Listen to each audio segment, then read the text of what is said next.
Tiny D10 Fantasy Core, a rules-lite fantasy role-playing game all about Black Sabbath.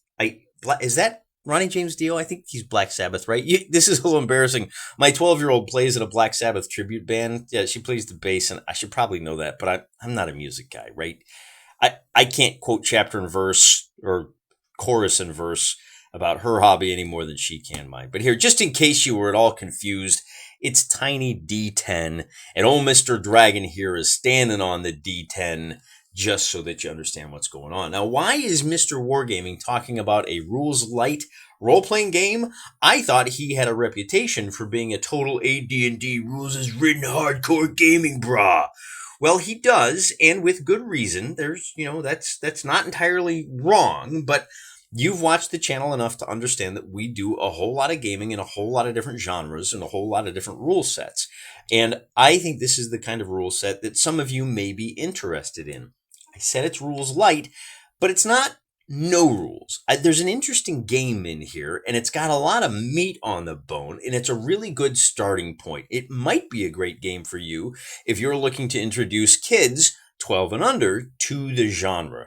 There's enough there to spark interest and to get them exploring this particular game space. Obviously, as a standard face-to-face role-playing game, it's not the kind of thing I'm likely to ever play on the channel, but you could probably take this and start bolting on all of those excellent, meaty subsystems from AD&D, like the exploration and all of that. But we may get into all that a little bit later. The real thing I wanted to mention is there's the first selling point here is Aaron Carlson. Is that his name? I know him from the Digital Water. I know him as D10 guy, right? He's a really solid guy. He's very warm, very charming, very friendly.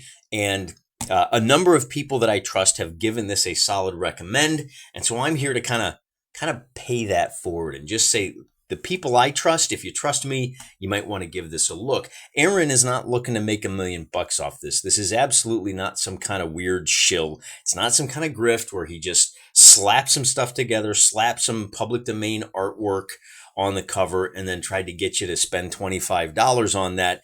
That's what Kickstarter's for. If that's what you're interested in, some kind of slop with a pretty cover, what's his face? Colville is 2 doors down, bub. This guy is a solid bro, and he's selling this. I think you can get the PDF for free. Now, I'm not a PDF guy, so I didn't go that route. Instead, I went to lulu.com, and I bought the print on demand, which is available at cost. I think shipping costs twice what the actual price is. I don't know what the price is right now by the time you watch this. Oh, because of the tariffs. The tariffs. Oh, no, we're all going to die because of the Made in America, baby. Right here in the United States of A, East River, South Dakota, February 2025. And this might be the first video on D10, Tiny D10 on the YouTubes, because you heard it here first, folks. We're scooping everybody on Tiny D10. And, if I'm not, put a link in the comments. I'll make sure it goes through, so other people can see more people talk about Tiny D10. So why am I talking about this game? And what's it like? Well, we're going to answer those questions in that order. So first of all, Aaron Carlson, this work is licensed under Creative Commons, right? This work may be reproduced, modified without permission under the terms, right? But here, look what we got right here on page 1. I'm sold. I'm in. I'm already in. Be not overcome by evil, but overcome evil by good. Romans 12:21. This is a game by one of the Christian bros. Now, it's not necessarily a Christian game, although there are elements of that in here. Obviously, this game it draws from the deep well of Western civilization, which is not possible without Christianity. So it's got that going for it. And then, so it already is quoting from the greatest role-playing game supplement in the world, right? The one book that you should plug into any game you have is absolutely the Bible, and in a lot of different ways, right? Because it's not just the history, but the adventure, the romance. Just such a good book. He also quotes from Algernon Blackwood. Adventurers come to the adventurous, and mysterious things fall in the way of those who, with wonder and imagination, are on the watch for them. Semicolon, appropriate, writer bro, not French kiss, chef's kiss, excuse me. Maybe it's a French chef. I don't need any excuses. Algernon Blackwood is a phenomenal author. He was one of the pulp guys who wrote a whole bunch of really good stuff, man. His stuff is like, imagine if H.P. Lovecraft was high tea. That's Algernon Blackwood. Now, I don't know if he was or not, but his stuff has got a lot more muscle on it. It's not quite so much, oh, what if nothing mattered and everything was bad and we were all good. Algernon Blackwood has got those like two-fisted adventurers that go in there and punch vampires in the face. I love it. If you haven't read Algernon Blackwood, it's all mostly, I think most of it's in the public domain by now. What else we got? Oh, Robert E. Howard. Speaking of two-fisted action, speaking of, stuffing nerds in the lockers, there is a cavern in the deep, beyond the sea winds brawl, where the hills of the sea slope high and steep, and dragons sleep, and serpents creep.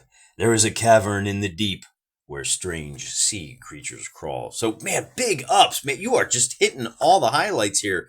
He's kind of hitting the cycle on the solid authors. There it is, a little bit of light. Now, I gotta warn you. I said it was a rules-lite. And he does have, the old Mr. Aaron does have some, the obligatory, what is an RPG? Here's a note to the book. It's a game system, meaning there aren't a lot of rules at all. Note to creators, Fantasy Core is built atop the Tiny D10 system, right? It's a whole gaming engine, and he has other works that you can find that kind of tap into that as well. But we're not going to look at those because I don't have a hard copy. I don't have a hard copy to show you. I don't have anything to show you. So with all that preamble out of the way, right? Great guy. Also, go give him I don't know what his handle is. I'll try to put a link in the description, both to the Hulu and then to his Twitter page. You probably want to go follow his Twitter page because his online persona anyway is, imagine me with the obnoxious dial turned down by about 40%. Funny guy, really nice. And that's why I'm doing this, because I just like to help a bro out. He didn't ask for this, and he might be a little embarrassed that I'm doing it. So the setup is a little bit unusual here in that we start with character creation and we start with races. So first of all, big ups for that. We're not going with any of those. Oh, what is your, I don't even remember what they call it because it doesn't evoke anything. What is your, what's the weird dumb word they use now? It's not ethnicity, but it's like, what is your evolutionary beginnings? I don't know. It's really clunky. So we got the standard dwarves, elves, halflings, humans. Note there's none of the like bad races. And then you pick your class: clerics, ya boy, battle priests with healing abilities, rogues, warriors, and wizards. You got your classic 4 races, classic 4 character classes, sorry, right? And then we get into attributes. So a little bit backwards. Most games will present with the attributes first, and then they'll present the races and the classes and start giving you power-ups. But here's the way this works. You've only got 4 attributes. Aspect is consciousness and charisma. Intellect, you know what that is. Power, this is physical strength, and then reflexes, speed, dexterity, and reaction. So you can kind of build those 4. And it's good. It's nice. It's tight. What are they? Well, and then you've got hit points and power points, and we'll get to that here in just a second. Basically, it's a D10 system. The points that you put into each of your attributes will be a bonus to the rollover system. And hey ho, wow, you're going to be shocked to learn you're rolling D10s on all of these. Everything that you do is going to have a toughness number that you have to roll to beat. Now, the attributes are the large and general skills. So to start off, you get 3 points. You can have a well-rounded character with 1 in 3 out of 4. Or if you want to be crazy handsome, which I highly recommend, it's playing life on easy. Take it from someone who knows. Then you dump all 3 points into aspect. Now, these are general things. So, for example, reflex is going to give you, among other things, it'll give you a bonus to your missile attacks when you're shooting a bow. That's standard, right? When you're making melee attacks, you're going to use your power, right? So then here's your toughness numbers, and you're going to have to rely on your DM. He's going to be setting toughness numbers. You're trying to leap over the chasm. Depending on how far it is, the toughness number might go up. Make a reflex check. Oh, it's moderate? Okay, you only need to jump across 5 feet, which isn't much, but if you're standing over a bottomless abyss, it can seem a little intimidating. If it's 10 feet, that's extreme, baby. We're doing some serious parkour. Toughness of 12. I hope you dumped everything into reflex and you have an extra bonus to jumping, because different races, this is a classic example. Elves, regardless of what your intellect is, you're going to have an additional +1 to perception checks. So if you dumped all 3 of your points, you are a super smart elf. Now you're at +4 on perception checks. All of your other intellect may be +3, but you're at +4. And we can take a look at some of those other like skills, I guess you could call them. Magic use uses intellect, power, any kind of athletic. Like I said, there's reflexes, is jumping in there. That's where I'd put it. But again, we're looking at things like cleric, wizard, fighter, thief. Okay, and you can mix and match with the races as usual. Before we go too much further, let me point out the way that hit points and magic points. I skipped over that. You get 10 points to divide among these. So if you want to be a super powerful wizard, you put 1 point in hit points. And that means, by the way, every attack does 1 point of damage, unless it's modified, right? Because some weapons do more damage. We'll look at that. Really sophisticated system here. There's a lot of stuff that interlocks. So be patient before you roll your eyes and go, well, that's dumb. Power points, this is basically how many spell points you have. And that's appropriate for both your battle wizards. Now, I would imagine that your battle wizards are going to be 5 and 5. They're not going to have as many spells, but they're going to be able to stand on the front lines a little bit longer. You have that option here. And then these magic points represent how much like stamina you have. And then pretty standard, generate your wealth. And notice 1 copper piece is $1, a gold piece is $50. Ooh, man, Smog's loot is pretty nice. But I guess the point is that this might look a little bit odd, but this will allow you to segue seamlessly for when you play Tiny D10 and there's a cowboy standing on a D10 instead of the dragon, right? A couple of other things with combat's pretty simple. Everybody takes their turn. Movement feeds, whether you're slow, moderate, or fast. Different armor can affect your toughness. When you get in combat, you're going to roll initiative. You're going to make your attack rolls. The other guys are going to make their attack rolls. Depending on how tough a character is, how much armor he has, that's going to affect the difficulty to hit. The game will often use opposed rolls as well. If you're trying to negotiate with a shopkeeper, you're going to make opposed aspect checks and put your sweet talker up front, right? This is a pretty good table for how tough monsters are. They might have a toughness of 2 to 5. They're going to be really simple. This is going to be your kobolds. Way up high, impossible toughness. Toughness of 14 means I hope you dumped a lot of points into power and maybe have a magic weapon. They're going to be hard to hit, and even when you hit them, they got a lot of hit points. As I said, every successful hit does 1 point of damage. Hold your horses, except if I have a flail, for example. It's a melee weapon that does +1 damage. So now we get a little bit more personality in the weapons.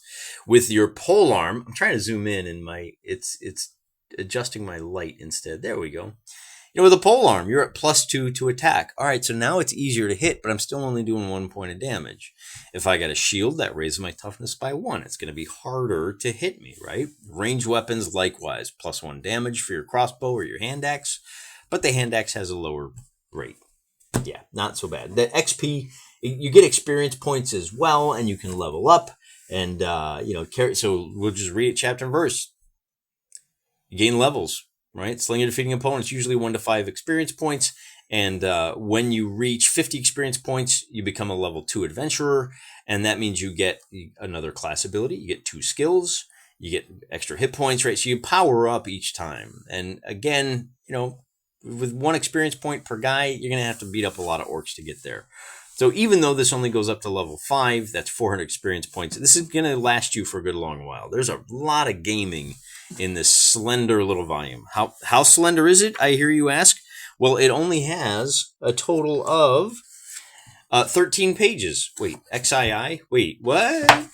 What does that mean? Did you want me to do this? Make fun of the people that it's a glossy cover and it's really easy to read and the paper is nice. It's so annoying. The game is great. Who cares what it's pretty good? Written this out in lipstick on toilet paper. Go full Solzhenitsyn. And it still would have been a delight. Here we go. I'm just looking up how many actual pages it is. 51 pages. So as you can see from this, it's got your general rules only take up the first 12 pages. And then you've got a nice little beastiary, which goes from page 15 to about 39. So 14 pages. And then you have the Broken Light, which is a simple lighthouse crawl, dungeon crawl. I don't want to spoil anything, so we'll kind of ignore that. The Broken Light, interesting. That's very similar to the introductory campaign for Rangers of Shadowdeep, but this, of course, is a much more hopeful game than Rangers of Shadow Deep. Rangers of Shadow Deep is one of those games that's all about, hey, the world is ending and you're going to lose because you're a loser. And people are like, I really identify with this game. I rewrote the background of it because I don't identify with losers. I don't play games where you're going to lose. I'm on the winning team. What can I tell you? I'm a winner. This is a game for winners. So we can take a look now. It does have a fairly, again, this is a really interesting introduction to role-playing games. It's really nice for kids because they don't have a whole lot to track. We can take a look at the character sheet just to show you how streamlined this is. It has very much a BX feeling, but even streamlined from that. And if you're one of those people that is more of the story gaming, then this lets you get to the story faster. Because this simple example, he's got a power of 2. What are we looking at here? He's a warrior, right? He's got a toughness of 8. It's going to be hard to hit this fella. And he's got all 10 hit points. He does have 4 power points. I'm not sure where that comes in, to be honest with you. No magic points. And then, a couple of things. The equipment does have slow you down a little bit. The equipment is rated as basically light, medium, and heavy. You have just enough encumbrance rules to impact the game without weighing it down. Hardy har har. You have to keep track of some stuff, but you don't need a spreadsheet to do that. And then we have some defensive abilities. Each of the classes gives you some options. The spells don't have to be much. Inflict wounds. This is your divine spells. Oh, these are advanced and basic. Oh, look at that. So you can level up your spells too. Divine spells. What do we got? Divine medicine restores D5 plus 1 hit points, right? Magic points and power points. Ooh, that's nice. It costs 2 magic points, though. 1 point if you have the heals skill. Death Watch reveals the remaining hit points of all enemies within 50 feet. Ooh, that could be useful. Hey, we got to fight these these dozen orcs. Well, I want to know the little glowing sigil above each of their heads that tells you which one's the weakest. Sword of the Spirit. We know what that is. Dancing sword. Inflicts 2 damage. Roll attack versus toughness with a +1 bonus. Only costs 1 magic point. So, it's fairly standard stuff here. Advanced magic spells. What else we got? Warrior class abilities. So you start off by picking a couple of these, and as you level up, you can get better. So each of your warriors is going to have a different flavor or feel depending on the class abilities that you take, right? Brawl. If you're fighting barehanded, you get a +2 attack bonus. You're a wrestle bro.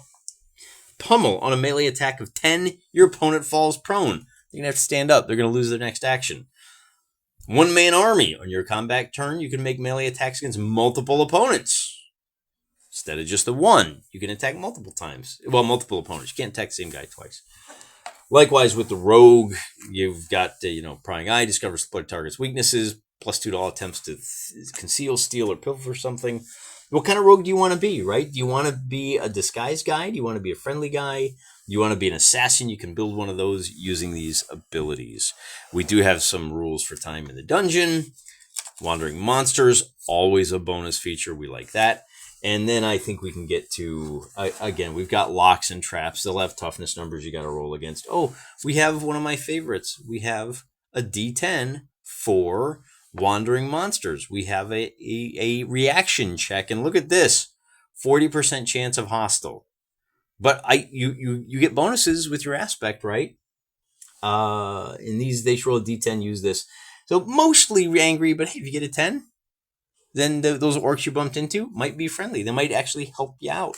Morale rules, very important. It's just one little paragraph. Why wouldn't you use those? Of course you would. So let's take a look at some of the monsters, just real quick to show you kind of what they look like. The Mudmen, great lumbering masses of black slimy earth. And all we need to worry about, toughness 12. Oh, that's pretty tough. Hope we got some bonuses. 16 to 20 hit points, +2 power. What is it? 16, 17, 18, 19, 20. So you roll a D10. It's a D5, right? And add that to 15. So 15 plus a D5. And then they have +2 power. So that will come into play also for, power comes into play also for, I think, resisting your spells. You've got saving throws, which we kind of ducked back from there. Standard D10, add the attribute bonus, succeeding a save, cancels the effects, but other effects might occur. So standard save is a toughness of 5, but some conditions can change that. So if you've been zapped once, or if you're at 0 hit points and you're kind of stumbling along, there might be a penalty. Mountain Devil, right? So then we have these special abilities. The Mudmen have magical immunity, immune to the effects and the damage of magical spells, right? So not too surprising. I do always like to see what a dragon looks like in these games. Are they more BX or are they more 5th edition? Are they just kind of slightly larger worms that are with a Y? Or are they great titans of power? And it looks like at toughness 12, the gold dragon is probably going to be the gold standard of dragons, hardy har 2.0. And it looks like they are 18 to 22. That's going to be pretty impressive. Level 3 caster, they've got 9 to 12 magic points. They're going to be dropping spells like they're going out of style. And then with the abilities, obviously they have breath weapons. So I wouldn't say these are godlike in power, but they're certainly not pushovers. You're going to need to be a hero to take these on. If you go in as a simple adventurer, you're going to get toasted. D10 damage, that's pretty, that's going to roast all but the toughest of first level adventurers. Toughness 6 reflex save to save damage, to reduce the damage by D5, so kind of saving by half. And then that will use 2 of the 12 power points. So this old boy, he can breathe at least 4 times a day. Breathe fire, I should say. And then the tail sweep, D5 knocks target prone and blasts him out of the way. So kind of tough. You don't want to mess with those unless you've trained for it.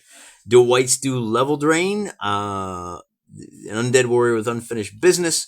Ghostly corpse, one of it wielding its weapons that died grasping often a sizable sword and bow. And then on the next page, we go right to Wild Man. So no level drain. We'll give him credit for that. And then we wrap up this section with, I know this is more of a flip through, a little bit of an appendix, right? Who's the simple monster, simple toughness? Who do you want to play in your first session? Once you get, and there you go, Behemoth, evil Behemoth. Ogres are pretty impressive for this game. Werebears, these guys are going to be, and then of course Extreme, the dragons. That's what we were just looking at. So that's kind of where we're at.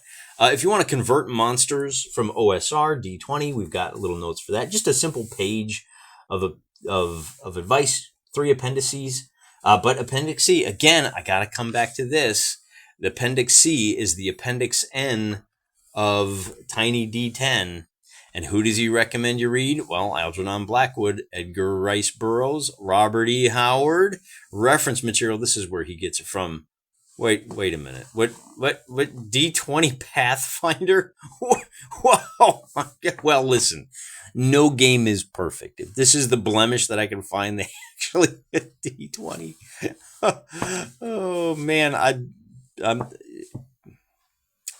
just need a moment here, guys. Let me take a deep breath here.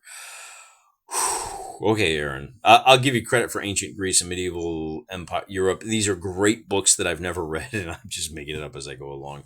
Swords and Wizardry, one of the best of the retro clones. And then, of course, review the Principia Apocrypha by these 3 guys for an overview of the century. No, don't go to that. Go follow the Bro SR on Twitter because they'll be able to help you. Just ask them, hey, what can I do to improve my game? Give me the top 3 tips. And then get ready to get bombarded with advice like 1-to-1 time, faction play, and run some bronze things, zoom in and out. But this is a really good list right here. If you read 5 books, including Running Wolf, The Wendigo, Camp of the Dog, I'm not familiar with these. The horror stories are less about the monsters and more about the psychological impact on their victims. Yeah, I can't go wrong with that. Ned Rice Burroughs, man, nobody did adventure better than him. Nobody. Robert E. Howard, like we said, high tea. There's a reason that despite dying at all too young an age, he really set the standard for fantasy, and his is the shadow that American fantasy lived under until things got filled with rainbows.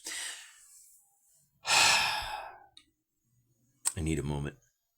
All right, so Tiny D10 by Aaron Carlson. Get yourself a copy at cost, lulu.com. You won't regret it. Maybe play a few games. If I can convince some of the lovely ladies in my life to give this a shot, maybe play a one-off. Maybe I'll come at you sometime with, look at this, is interesting. A couple of random tables here for the thing. House rules. Like, write them down, people. Add the stuff right here because then it's in the book.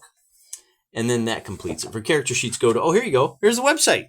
https://td10.org.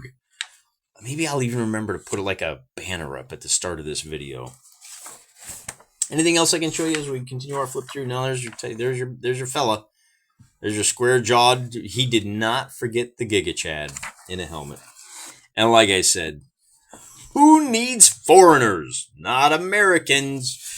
I mean, I love you guys. You guys are great, and you're welcome anytime. But the world is changing, and the hobby, despite all those changes, will be great as long as guys like Aaron are in it, and as long as you're willing to take a chance on a game like this. The hobbyists will save the hobby, even if the rest of the world is hostile to it. We got each other's backs, bros. We're going to take care of each other. Nobody else is. We'll be fine. Speaking of which, till next time, I'm praying for you.